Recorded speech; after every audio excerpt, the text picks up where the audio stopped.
حیض سے پاک ہونے کے بعد کیا زوجہ کے قریب جا سکتے ہیں؟ یہ کسی نے سوال پوچھا ہے، میں پورا سوال نہیں پڑھ رہا، بس اس کا مختصر جواب دے دیتا ہوں۔ عمیر مصطفیٰ بہاولپور سے، دیکھیے زوجہ کو جب جو ہے پاک ہو جائے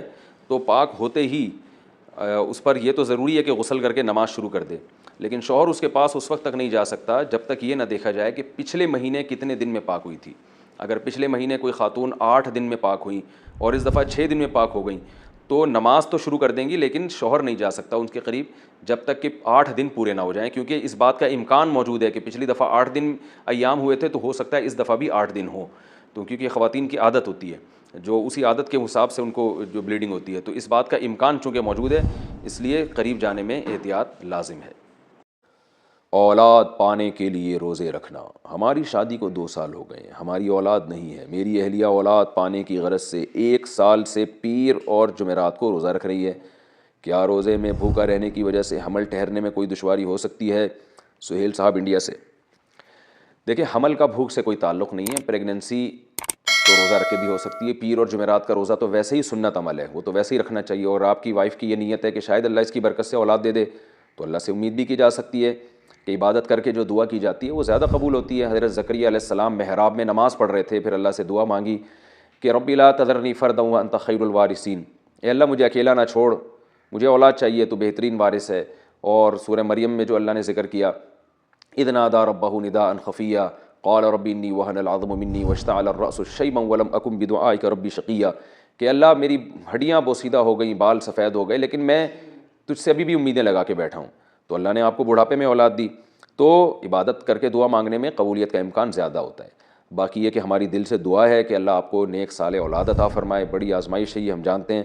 تو اولاد سے تو گھر میں بڑی برکت ہوتی ہے، رزق میں بھی برکت ہوتی ہے، اور آنکھوں کی ٹھنڈک بنتی ہے اولاد۔ دل سے دعا ہے میری آپ کے لیے، دونوں کے لیے، اللہ آپ کو نیک صالح اولاد عطا فرمائے۔ اچھا، اولاد جو آج کل نہیں ہو رہی، آپ کے واقعے سے میں اس کو نہیں جوڑ رہا، ایک جنرلی ایک بات بتا رہا ہوں۔ اولاد نہ ہونے کی ایک بڑی وجہ جو ہمارے معاشرے میں یہ ہے، دیر سے شادی۔ لڑکیوں کی جو عمر ہے نا، وہ جب تھوڑی سی عمر زیادہ ہوتی ہے تو ان میں حمل ٹھہرنے کے چانسز کم ہو جاتے ہیں، تو دیر سے شادیوں کا جو ہمارے معاشرے میں ایک رجحان ہے نا کہ پڑھ لیں، پہلے یہ کر لیں، پھر یہ کر لیں، پھر یہ کر لیں، تو جب شادی ہوتی ہے تو وہ پھر جو ہے نا حمل ٹھہرنے کے چانسز کم ہو جاتے ہیں، ایک وجہ یہ ہے۔ دوسری وجہ یہ ہے کہ ہمارے ہاں بہت دفعہ ایسے ہوتا ہے کہ جب شادی ہوتی ہے تو میاں بیوی کہتے ہیں کہ ابھی ہمیں اولاد نہیں چاہیے، تو حمل ٹھہرنے کی گولیاں کھانا شروع کر دیتے ہیں یا انجیکشن لگوا لیتے ہیں، اس کے بہت خطرناک سائیڈ ایفیکٹ ہوتے ہیں، اس سے بھی حمل ٹھہرنے کے چانسز کم ہو جاتے ہیں۔ بعض دفعہ یہ ہوتا ہے کہ میاں بیوی کے ایک بچہ ہو جاتا ہے، وہ اس میں اتنا لمبا وقفہ کر لیتے ہیں دوسرے بچے میں، وہ سمجھتے ہیں کہ اولاد ہمارے اختیار میں ہے، ہم جب چاہیں گے 3-4 سال کے بعد دوبارہ پیدا ہوگا، لیکن وہ 3-4 سال کے وقفے کی وجہ سے عورت کو نقصان ہوتا ہے اور وہ حمل پھر دوبارہ ٹھہرتا ہی نہیں ہے۔ تو ایسے کئی کیسز آئے ہیں، تو اس لیے، اور یہ بھی ایک بات بتاؤں جو کینسر کے بہت بڑے اسپیشلسٹ نے بتائی مجھے، یعنی میں نے ان سے براہ راست سنی ہے، کہ جو دیر سے لڑکیوں کی شادیاں ہو رہی ہیں یہ بریسٹ کینسر کا بھی ذریعہ ہے۔ آج کل خواتین میں جو بریسٹ کینسر کی بیماری بہت خطرناک پھیل چکی ہے، اس کی ایک وجہ یہ بھی ہے کہ دیر سے شادی۔ وجہ اس کی ہے کہ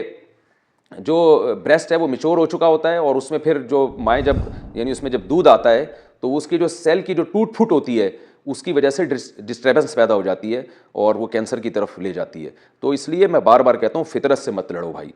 خدا سے لڑائی مت کرو، فطرت سے مت لڑو، اللہ سے مت لڑو، اسلام سے مت لڑو، جلدی نکاح کو پروموٹ کریں معاشرے میں تاکہ اولادیں بھی ہو وقت پر اور عورت کی صحت بھی اچھی ہو، اور یہ جو بریسٹ کینسر کی بیماری ہے کسی حد تک اس سے بھی ہماری جان چھوٹ جائے۔ میں یہ نہیں کہہ رہا صرف ایک یہی وجہ ہے، ایک بڑی وجہ یہ بھی ہے دیر سے نکاح تو، اور پھر جو حمل روکنے کی گولیاں ہیں اور جو انجیکشن ہے، یہ ساری نظام جو ہے نا عورت کے اندر کے نظام کو تباہ و برباد کر رہا ہے۔ لیکن قربان جائیں فیملی پلاننگ والوں پہ، وہ ہمیں بچے پیدا کرنے کے خود ساختہ جو ان کے بنائے ہوئے نقصانات ہیں نا وہ تو بتاتے ہیں، بچے روکنے کے جو اس سے زیادہ نقصانات ہیں وہ نہیں بتا رہے ہوتے،